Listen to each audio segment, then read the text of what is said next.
Halo teman-teman, ketemu lagi dengan Hans Cupang Bandung.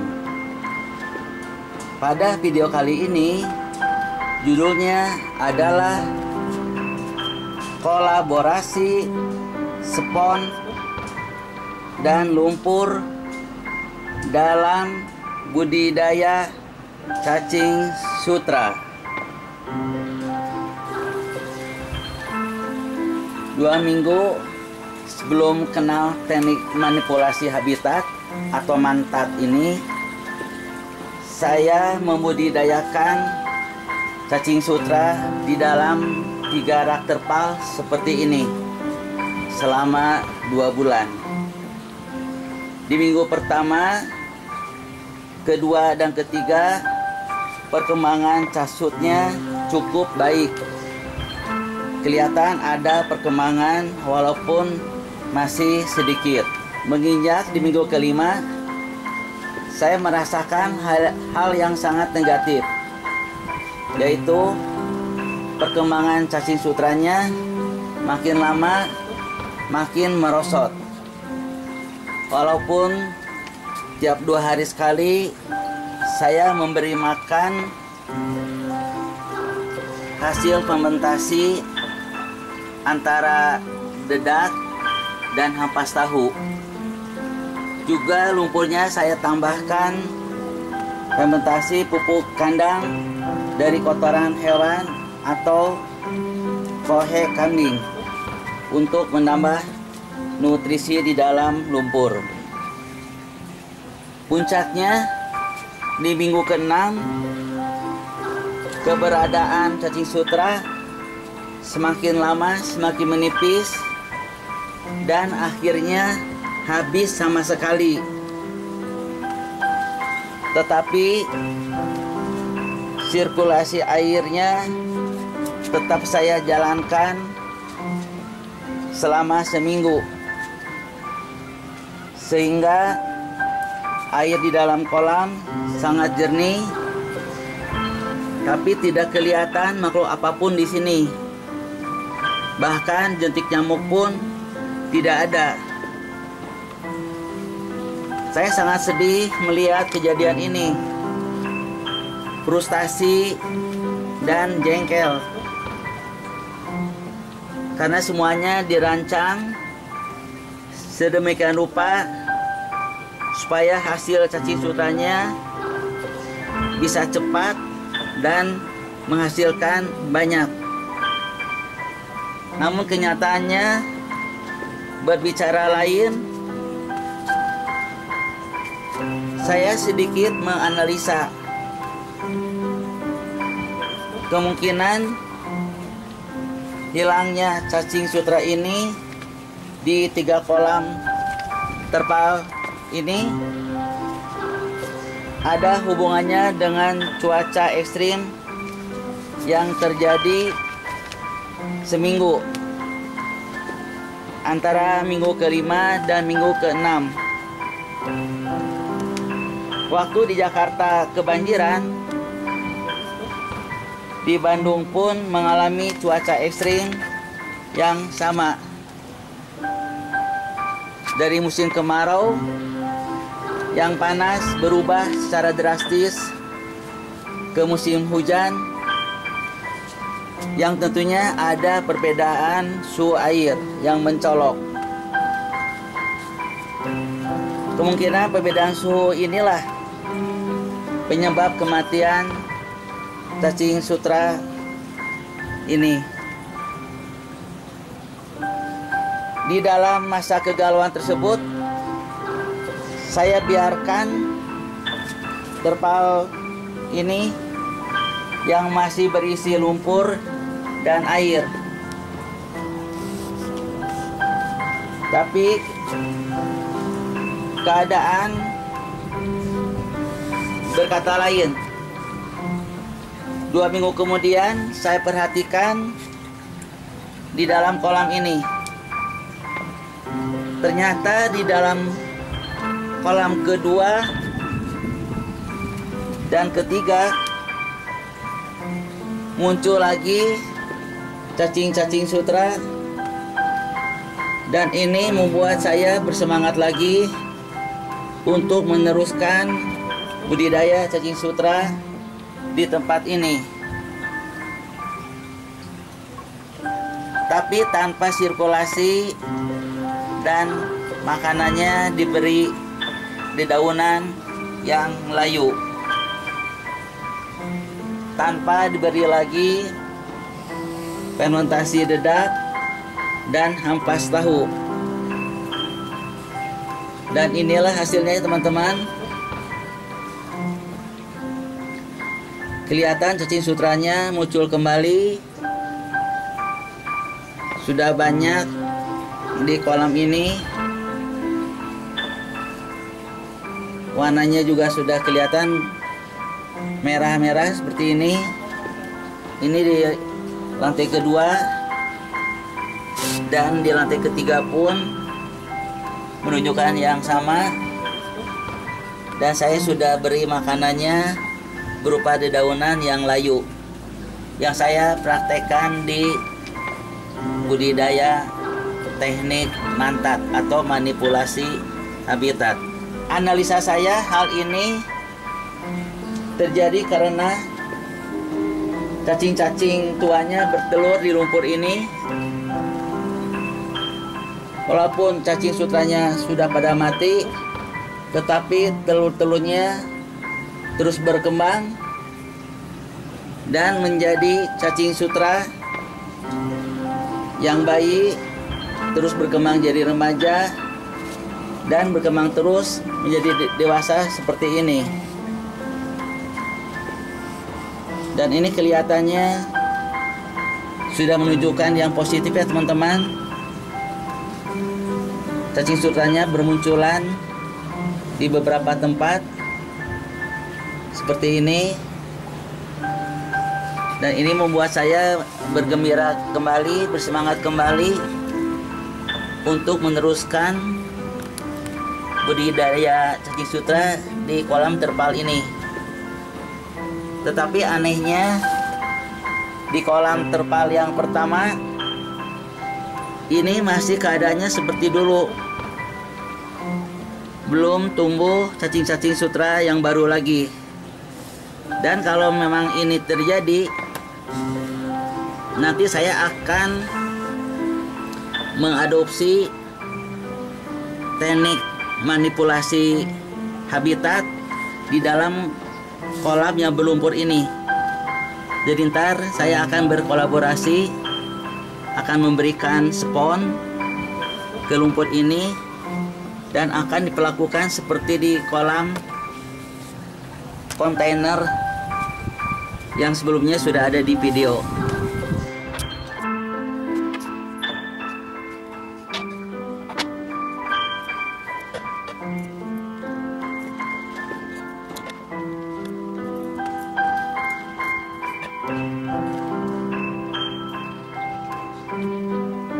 Disinilah saya mengambil sayuran atau daun-daun untuk budidaya cacing sutra.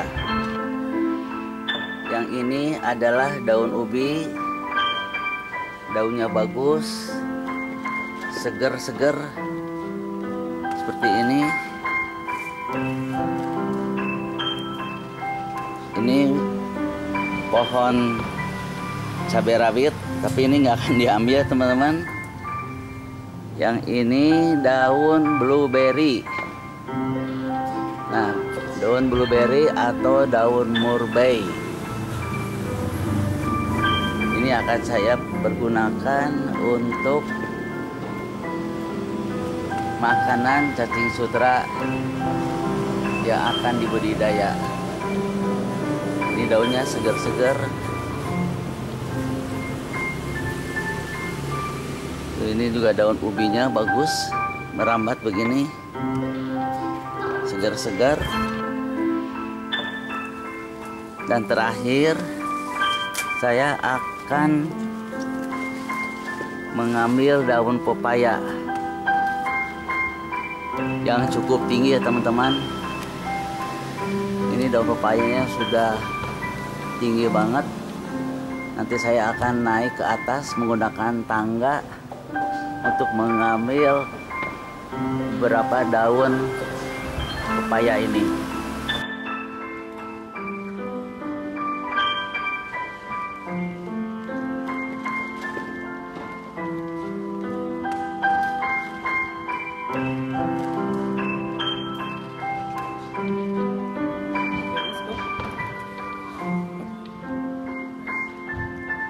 Proses pengambilan dedaunan sudah saya lakukan.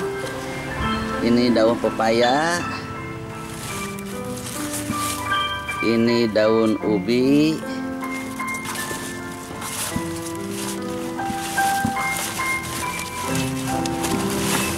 dan ini daun murbei. Ketiga daun sudah saya ambil. Langkah selanjutnya adalah proses pelunakan atau pelayuan dari daun-daun ini dengan cara direbus.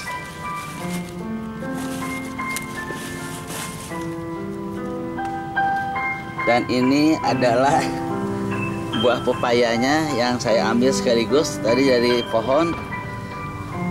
Lumayan ya teman-teman, tidak usah beli. Untuk memenuhi kebutuhan buah-buahan cukup ambil dari pekarangan rumah sendiri.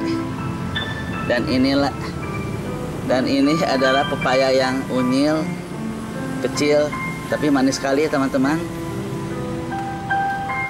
Sekarang waktunya proses pelunakan atau pelayuan daun-daun ini.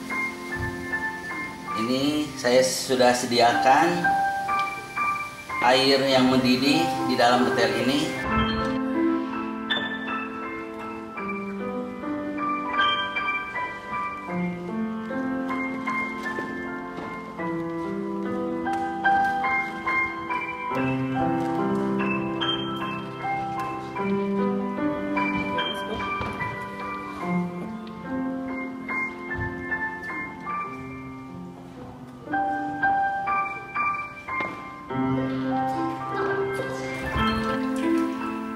Begini ya teman-teman, proses pelunakan atau pelayuan dari daun pepaya, daun ubi, dan daun murbei sudah berakhir, siap untuk dibawa buat ternak cacing sutra. Dengan dorongan semangat dan support yang begitu berapi-api dari penemu teknik mantat atau manipulasi habitat, ketiga pemuda yang baik hati dan penuh persahabatan, maka saya mencoba berinovasi lagi dengan mengkolaborasikan antara spon dan lumpur sebagai manipulasi habitat barunya si cacing sutra. Bahan-bahannya apa saja teman-teman? Yang pertama adalah spons yang sudah saya potong menjadi ukurannya 12,5 cm kali 25 cm.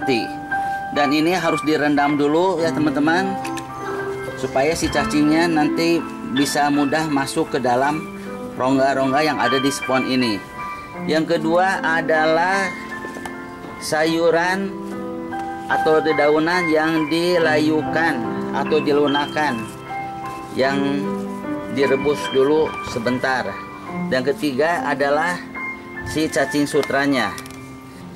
Yang pertama dilakukan adalah peletakan daun di dalam lumpur ini. Saya akan atur posisinya supaya bisa terbagi sama rata. Sekarang dedaunannya sudah diatur sedemikian rupa Ini untuk penempatan cacing sutra. Ini yang di lantai 1, yang ini juga di lantai 2. Sudah saya persiapkan dedaunannya juga di lantai 3. Nah, langkah berikutnya tinggal kita memberikan spons ini di antara dedaunan tadi ya teman-teman, sebagai berikut. Nah, kita harus meletakkannya seperti demikian. Nanti di tengahnya cacing. Nah, spons ini diletakkan di antara kedua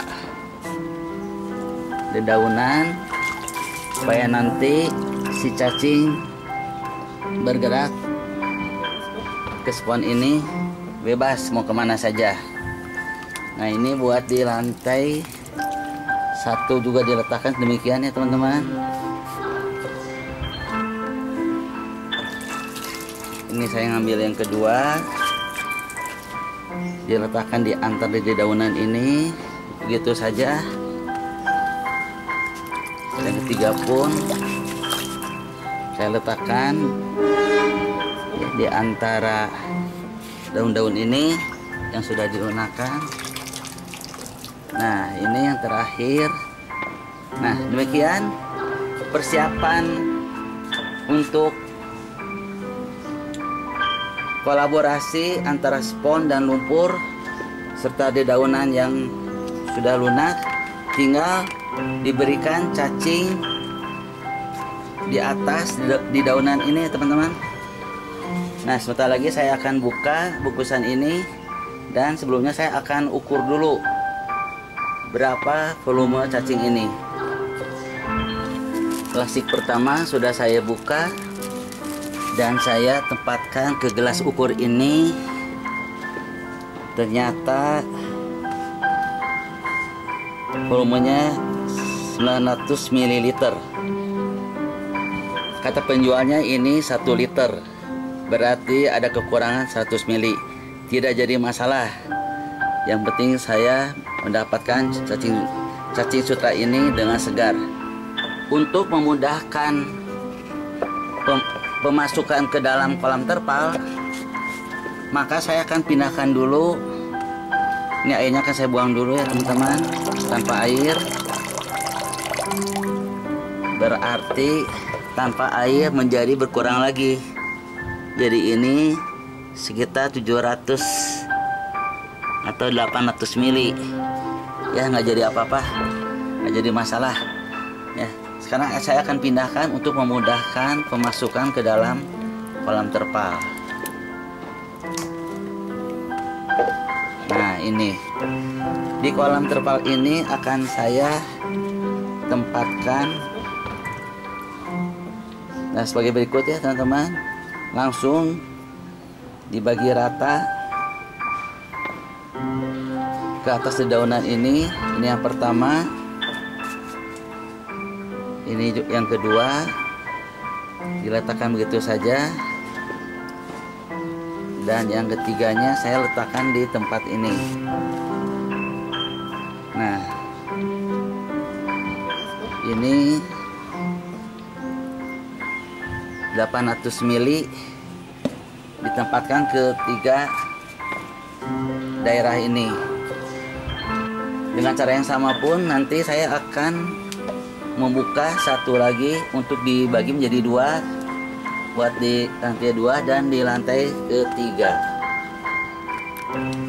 Ini plastik ketiga, ukurannya kurang lebih sama 800 mili, dan saya akan bagi rata ke tempat yang masih kosong ya teman-teman. Masuk ke sini sebagian, juga ke sini sebagian.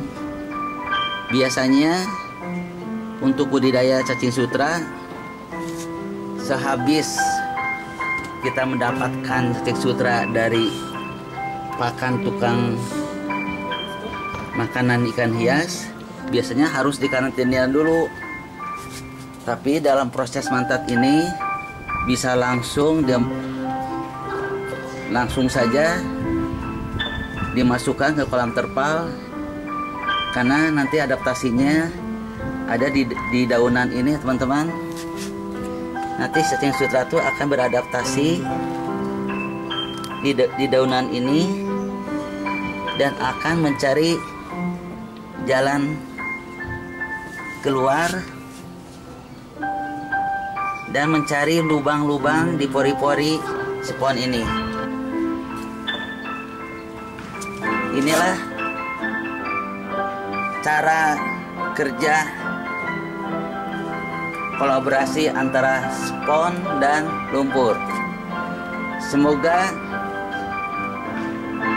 channel ini atau inovasi ini dapat berhasil dan akan saya update terus perkembangannya.